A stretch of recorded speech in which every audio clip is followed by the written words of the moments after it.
All Paid Project is a perfect embodiment of everything wrong with K-pop. From racism and cultural appropriation to extreme nepotism, it's a mess. That's exactly the kind of comment I received 2 weeks ago under my only video at that time about ALLDAY project, and no matter how much I tried to ignore all the scandals related to this group because I didn't want to promote them on my channel in any way, it turned out to be impossible. Until November, everything was fine. Ignoring ALLDAY project was easy. They were almost absent in my info space, so it was not hard. But since they got the sun and then the group's comeback, it became impossible. Corruption, ongoing cultural appropriation, bullying of one member, homophobia, nepotism, all the bad things from K-pop and from any music industry are there. They have it all. They literally are the embodiment of it. Hi everyone, my name is Nana and today we are gonna talk about ALLDAY project. On the channel there is already one video where we discuss their music and a few debut scandals, Tarzan's cultural appropriation, why Bailey is in a lineup, and whether Yuno is really better with eyelids. If you're interested, it's better to watch that video either before or after this one, whatever you like. Your like and subscription will really help the channel, don't forget about it. And also, if my accent is already pissing you off, you don't need to write me about it. I know I have it, okay? I can't change it. That's why I have subtitles on my videos. Please don't let me know that I have bad accent again, guys. I'm done. Get some tea, and without further ado, let's begin. So while I was ignoring ADP, they released One More Time, a musical work that clearly takes us back to the 2000s. The music video, concept, styling, and the sound of the song itself, they all scream 2000s. The song is decent, not bad at all. That's a perfect release for the end of the year. Here we have vocal parts, choreography, and rap, some parts of which make me cringe really hard. Yeah, it's a full pack for a K-pop song. Look at Me, a track I listened to for the first time specifically for this video, did not disappoint me at all. I enjoyed every second of the music video, quite literally, and you know, I'm not a stan of the group, I'm not a praise or whatever, but I love the music video, the track itself, visuals, vibe, and sound. It's all really good. The song literally flew by. It's so easy and so pleasant to listen to. Rap, vocals, the viral part, the instrumental, everything fits into a single 3-minute pleasure for my brain. But let's go in order. It can't all be this good, right? During the promotion of One More Time, one of the members, Annie, went very viral. According to K-pop fans on TikTok, Annie dances terribly. I will not hide it, I didn't praise this member's skills earlier in this video, but watching the full fan cam of the performance that went so viral, I drew my conclusions. Yes, Annie's skills during debut stood out. In terms of dancing, she looked stiffer than the others. However, half a year has already passed since then, and guess what? There is a little bit of improvement. Throughout this performance, she generally blended in with the group. The last part of the choreography is more difficult, definitely. That's the dance break, right? And here Annie stands out. She clearly looks like she's thinking about exactly what to do in that second, what movement exactly, what comes next after that move. You know what I mean? She looks very tense and unnatural. Not everyone would actually look natural doing this, but Bailey, Woochan, and Tarzan look more or less good, calm, and relaxed. Yeah, Bailey of course looks professional because she's a professional dancer, but we are going to talk about it a bit later. Yuno looks like it's difficult for her, but at least her face shows no sign of tension, whereas Annie, she really looks very tense. Here I'm curious about your opinion. Am I the only one seeing this restlessness and anxiety on her face in this performance when she does the dance break? And is Yuno much better at this moment? I think not really, but her face is kinda okay, I'm gonna make it, while Annie is stressed. Look at Me became a bit more viral than the previous song. Annie's rap went viral almost immediately, as did the joint part of Tarzan and Bailey. Annie's rap didn't really surprise me in the music video. The effect here is more built on the beat, on the instrumental, while the collaboration of the other two members sounded really good. But going back to Annie, her live performance of that specific part really surprised me. I think it sounds really cool and professional. Like, that's the moment where I finally understood why she debuted. Choreography of Look at Me is a separate part to talk about, and let's not postpone it, let's let's talk about it now. As far as it is known, Bailey, one of the members, works on choreography for the group. Even before debut, she was a choreographer and staged dances for well-known K-pop artists, as well as working with some Western artists. Bailey's skill level is very different from the other members. You guys probably don't understand it. Even among professional dancers, Bailey is often considered an example of the dreamed of level and the standard to strive for. You understand that seriousness, right? So she is the it girl in the dance world, whatever. That's why she's better than the other members, and that's totally okay. I don't think that other members should strive to be like her. You don't really need to dance like that to be an idol, but in any case, she is great. So she choreographs for the group. And when making this video, specifically writing the script, I was ready to say something like, come on guys, she's clearly not the only one working on a group's choreography. There are obviously more creative directors who approve and confirm the final result, and that would be logical. But with the last two tracks, One More Time and Look at Me, as well as the duet work of Annie and Woochan, it really seems like Bailey is the only one handling choreography for her group and no one is checking it, you know? Actually, Bailey herself handles these dances wonderfully, as do Woochan and Tarzan, but neither Yunso nor Annie switch this style at all. It's obviously difficult for them to perform most elements, and not only is it hard, it doesn't suit them. They can't perform it, you know? Yunso trained specifically for K-pop. She performs choreography like what you see on screen really well. She can do it, she's born for it, she's basically trained for it. Annie probably has a certain stiffness like Jisoo from Blackpink. I think Annie is better, but in any case, you shouldn't force her to do this. Like, that's not what she looks good with. Many movements in the latest choreographies look really forced, as if, well, they don't need to be that complex. Here, for example, you can do some light choreo. Nobody needs that insane performance with that bridge. That's not needed at all. You may be like, Nana, what if you're talking about? Who are you? Okay, I practiced dance for 7 years and then I did cover dance, K-pop cover dance. It doesn't give me a lot of credit, of course, it was a long time ago, but in general, even as a viewer, I don't really think the dances that are that complex are needed. Maybe that's just me though. I would really like to hear your thoughts in the comments. Don't be shy guys, come on. Overall, the choreographies seem to be set by Bailey without considering how the others look. I understand that maybe Bailey wants to show what she's capable of, but it would be better to go solo rather than being a group. The group should look more harmonious together. And speaking of harmony, do you guys remember what I said about Yunso? Okay, nobody remembers, so let me remind you. Yunso feels like she belongs to ALLDAY. Her stage presence is trained in cute idol mode, same expressions every time. Sorry, this months have passed and nothing has changed. Some people say she adds some femininity to the group with this specific training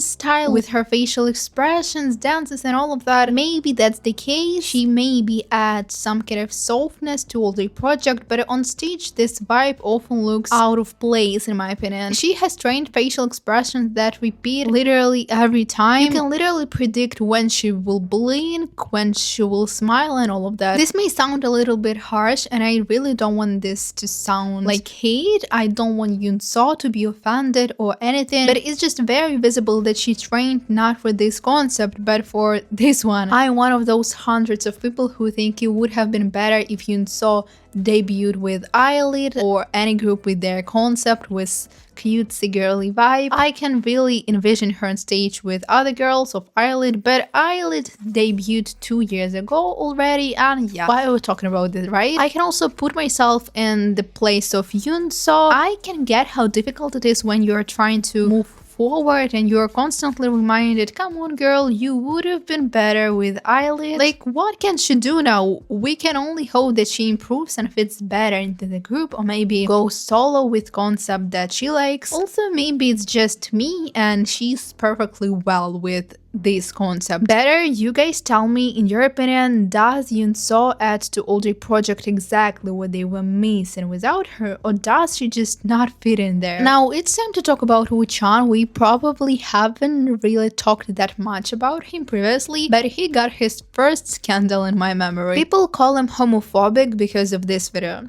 형 사귀자. 너는 형인데 나랑 사귀려고 그러면 어떡하니?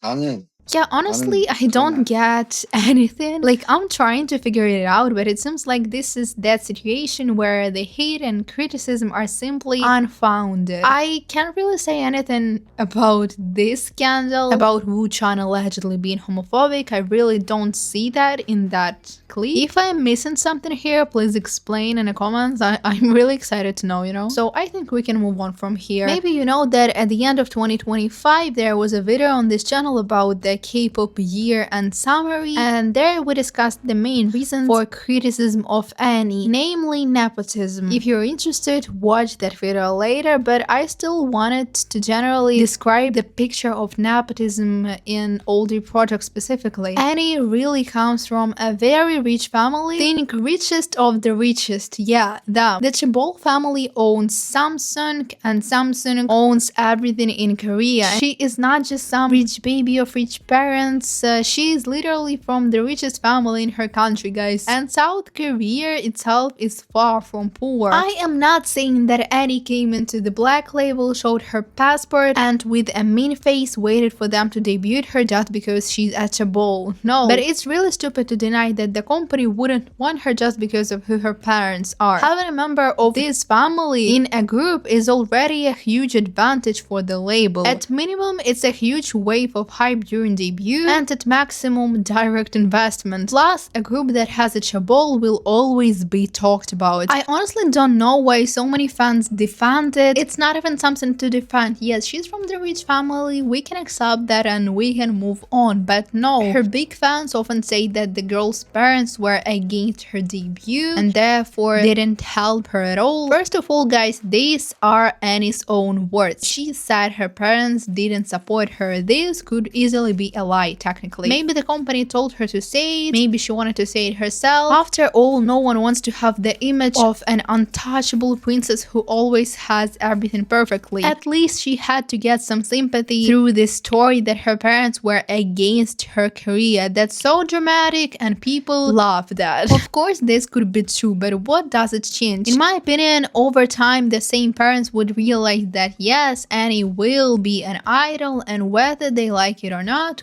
they have to support her. Why did everyone suddenly decide that she stopped talking to parents and they blocked her? They blocked all her cards, all her money. Many also tried to prove me that Annie started on the same level as other trainees because she supposedly had 7 years of trainee period. I think I should remind you guys that she graduated from Columbia University while simultaneously being a trainee. So obviously she either focused on her studies and gained privilege of being an easy trainee, or skipped classes to become an idol. Considering that the university Annie attended is by various estimates one of the best in the world, it's unlikely that she just skipped classes, especially considering the university and the label are on opposite sides of the world. Maybe from the moment of her audition to the moment of her debut 7 years passed, but that's definitely not an active trainee period. You guys have to understand it. It seemed that her spot in a group and a company was simply secured in advance. According to the story Annie herself gave us, her mom gave her something like an ultimatum. In order to become an idol, she first has to get an education, and Annie, so brave, agreed. I don't get why, but this story is still celebrated and praised by her fans. Guys, what is the problem? It's not risky at all, and it's not a bold desire to become an idol. It's literally a very safe option. Your parents pay for your education at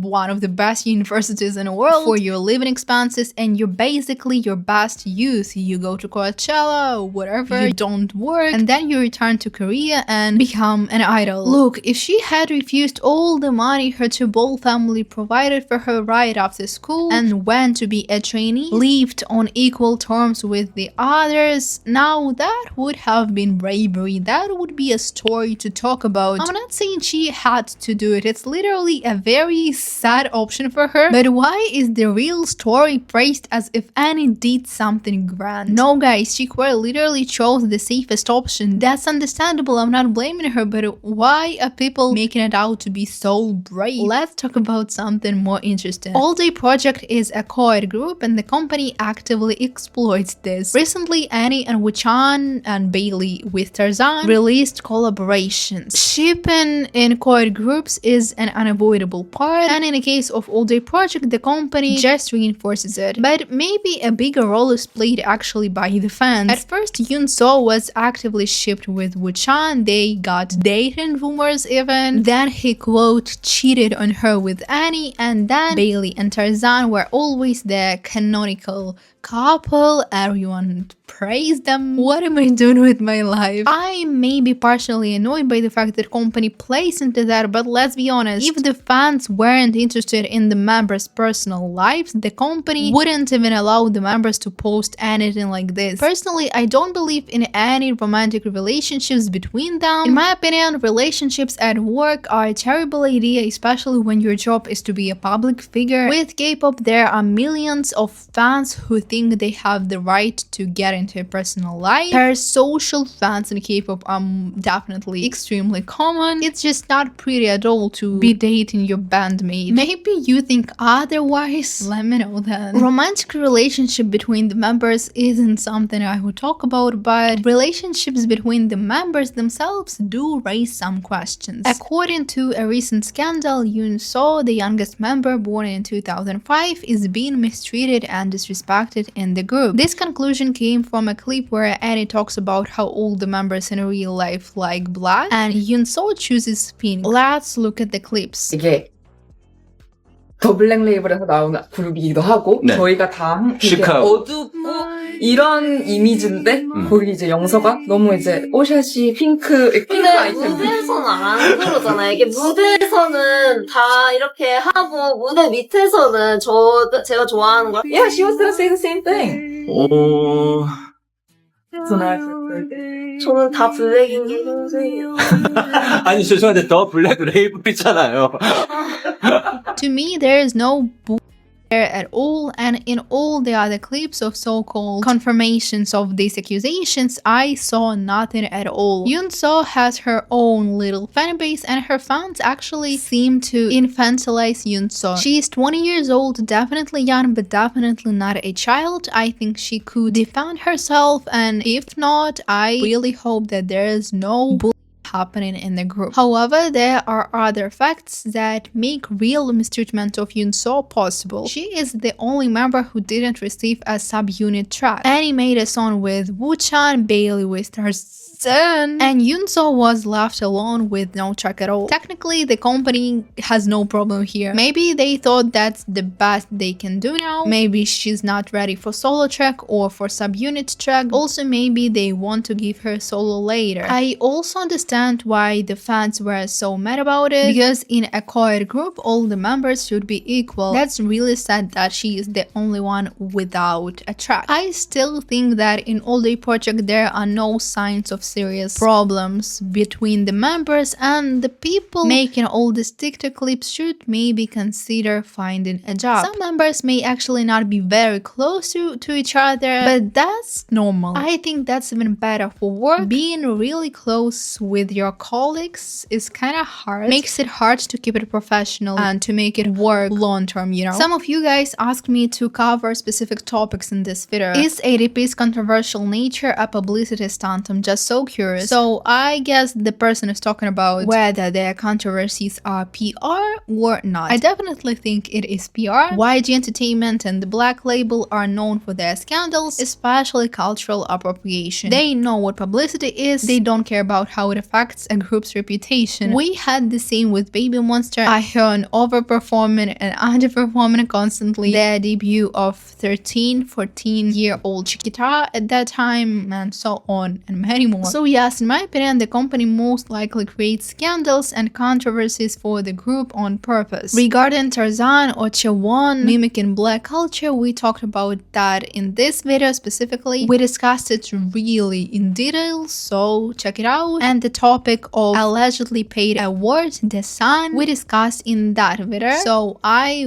will not talk about here. If you guys are interested, you can always check it out. Will ALLDAY project be a temporary project, or or remain a long-lasting group. This situation is quite interesting because both paths are safe for the company and for the members themselves. They could all be successful solo in modeling, dancing, idol careers, producing, or eventually just becoming influencers while staying under the black label. Or another option, they stay in a group and develop this project specifically, ALLDAY project, long term. And there is actually a third option, which I think is the most likely and probably is happening right now. They gain a bit more popularity as a group and the company starts promoting them solo, like Blackpink. At the same time, comebacks will still happen and everyone will still wait for the comebacks again, like with Blackpink. So what do you think? Which path do you see them taking? Will they dominate solo, stick together as a group, or do something completely unexpected? Drop your thoughts in the comments. I'm reading every single one till this day. I'm really excited to talk with you guys and to